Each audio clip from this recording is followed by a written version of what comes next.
ಏನ್ರಿ ಅಷ್ಟು? ಹಾಂ ಸರ್, ಈಗ ಕೋವಿಡ್ ಕಾಲದ ಹಗರಣಗಳನ್ನೆಲ್ಲ ತನಿಖೆ ಮಾಡ್ತೀವಿ ಅಂತ ಹೇಳಿ ಒಂದು ಆಯೋಗ ರಚನೆ ಮಾಡಿ ಪುಣ್ಯವರನ್ನೇ ವರದಿ ಕೊಟ್ಟಿದ್ದಾರೆ. ಏನು ಸರ್ ನಿಮ್ಮ ಅಭಿಪ್ರಾಯ?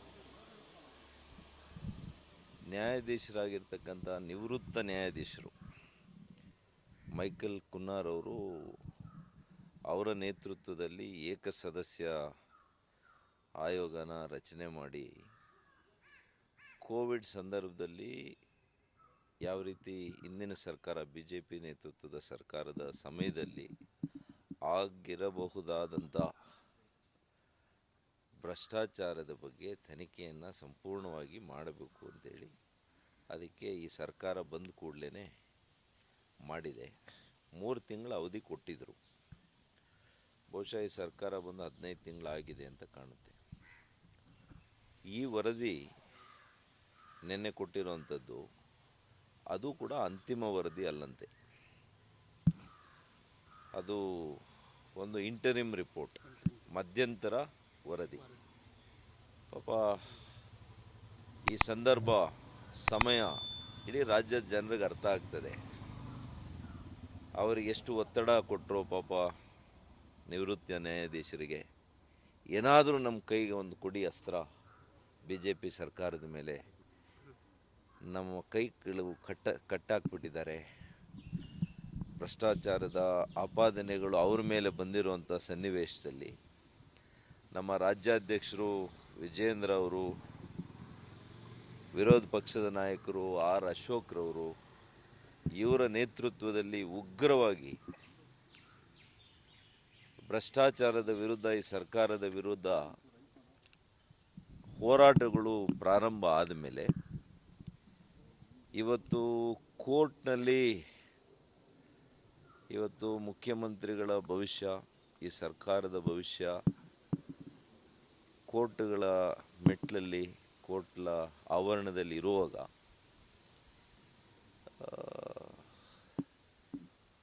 ಇವತ್ತು ಇವರ ಮೇಲೆ ಒತ್ತಡ ತಂದು ನೆನ್ನೆ ರಾತ್ರಿ 8 ಗಂಟೆಗೆ ಮಧ್ಯಂತರ ವರದಿಯನ್ನು ಮುಖ್ಯಮಂತ್ರಿಗಳು ಇಬ್ಬರು ಅವರ ಮುಖ್ಯಮಂತ್ರಿಗಳ ಸಲಹೆಗಾರರು, ಕಾರ್ಯದರ್ಶಿಗಳು, ಅವರು ನಂಬ್ಕೊಂಡಿರ್ತಕ್ಕಂಥ ಕೆಲವು ಹಿರಿಯ ಸಚಿವರುಗಳು ಇವರೆಲ್ಲ ಸೇರಿ ಪಾಪ ಗುಣಾಕಾರ ಭಾಗಾಕಾರ ಏನೇನು ಮಾಡಿದ್ದಾರೆ. ಆದರೆ ನಾನು ಒಬ್ಬ ಆರೋಗ್ಯ ಸಚಿವನಾಗಿ ಒಂದು 2 ವರ್ಷಗಳಿಗಿನ್ನ ಕೆಳಗೆ ಕೆಲಸ ಮಾಡಿದ್ದೇನೆ. ಕೋವಿಡ್ ಸಂದರ್ಭದಲ್ಲಿ ಪ್ರಾರಂಭದಲ್ಲಿ ವೈದ್ಯಕೀಯ ಶಿಕ್ಷಣ ಸಚಿವನಾಗಿದ್ದೆ. ಅಂತಃಕರಣದಿಂದ ಕೆಲಸ ಮಾಡಿದ್ದೀವಿ. ಅದನ್ನು ಹೇಳಿದ್ದೇನೆ. ಯಾವುದೇ ಕಾನೂನಿನ ವಿರುದ್ಧವಾಗಿ ನಾವು ನಡ್ಕೊಂಡಿಲ್ಲ, ಕಾನೂನು ಬಾಹಿರವಾಗಿರ್ತಕ್ಕಂಥ ಕೆಲಸ ಮಾಡಿಲ್ಲ. ಮಾನ್ಯ ಮುಖ್ಯಮಂತ್ರಿಗಳಾಗಿದ್ದಂಥ ಯಡಿಯೂರಪ್ಪನವರ ಸಂಪುಟದಲ್ಲಿ ಅವರ ನೇತೃತ್ವದಲ್ಲಿ ನಾವೊಂದು ಟಾಸ್ಕ್ ಫೋರ್ಸ್ ಕಮಿಟಿಯನ್ನು ಕ್ಯಾಬಿನೆಟ್ ಮಂತ್ರಿಗಳು 5 ಜನ ಅದರಲ್ಲಿ ಭಾಗಿಯಾಗಿದ್ದರು. ಅವತ್ತರಲ್ಲಿ ಆರೋಗ್ಯ ಸಚಿವರು ಶ್ರೀರಾಮುಲು ಅವರು ಇದ್ದರು. ಟಾಸ್ಕ್ ಫೋರ್ಸ್ ಕಮಿಟಿಗೆ ಪ್ರಾರಂಭದಲ್ಲಿ ಶ್ರೀರಾಮುಲು ಅವರು ಅಧ್ಯಕ್ಷರಿದ್ದರು.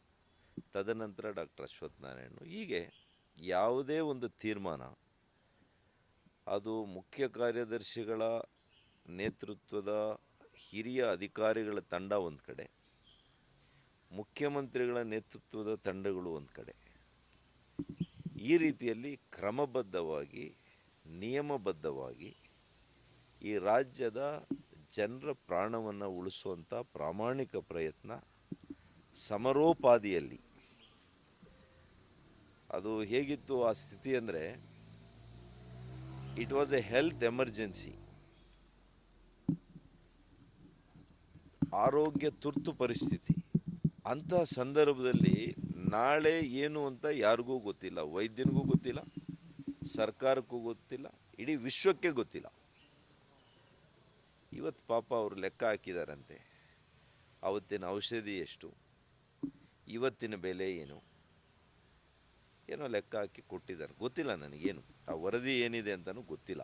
ಹಾಗಾಗಿ ಮಧ್ಯಂತರ ವರದಿಯನ್ನು ನಾನು ನೋಡೋವರೆಗೂ ಕೂಡ ಇವತ್ತು ಮಾತನಾಡೋದು ಸರಿಯಲ್ಲ ಅಂತ ನನ್ನ ಭಾವನೆ. ಆರೋಪದ ಆದರೆ ಜೊತೆಗೆ ಅಲ್ಲ, ಒಂದು ನಿಮಿಷ ಕ್ರಿಮಿನಲ್ ಕೇಸನ್ನ ಹೇಳ್ಬಿಡ್ತೀನಿ, ಒಂದು ನಿಮಿಷ. ತಾವು ಯಾರಾದರೂ ಮಧ್ಯಂತರ ವರದಿ ಓದಿದ್ರೆ ತಾವು ಕೇಳಿ. ನಾನು ಊಹಾಪೋಹಗಳಿಗೆ ನಾನು ಉತ್ತರ ಕೊಡಲ್ಲ. ನೀವು ನೋಡಿದ್ದೀರಾ? ಮಧ್ಯಂತರ ವರದಿ ಓದಿದ್ದೀರಾ?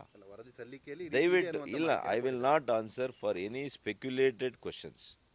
ಹೈಪೋಥೆಟಿಕಲ್ ಕ್ವಶನ್ಸ್ಗೆ ಐ ವಿಲ್ ನಾಟ್ ಆನ್ಸರ್. ಅಂದ್ರೆ ಅವರು ಭ್ರಷ್ಟಾಚಾರ ಆರೋಪ ಮಾಡ್ತಾರೆ ಅಂತಕ್ಕಂಥ ಇದಿದೆಯಾ ಸರ್ ಸಾಬೀತು? ಅವ್ರ ಹೇಳಿಕೆ ಬರಲಿ ರೀ. ಸರ್ಕಾರದ ಹೇಳಿಕೆ ಬಂದಿದೆಯಾ ಏನಾದರೂ? ವರದಿ ಅವರು ಸ್ವೀಕಾರ ಮಾಡಿದ್ದಾರೆ.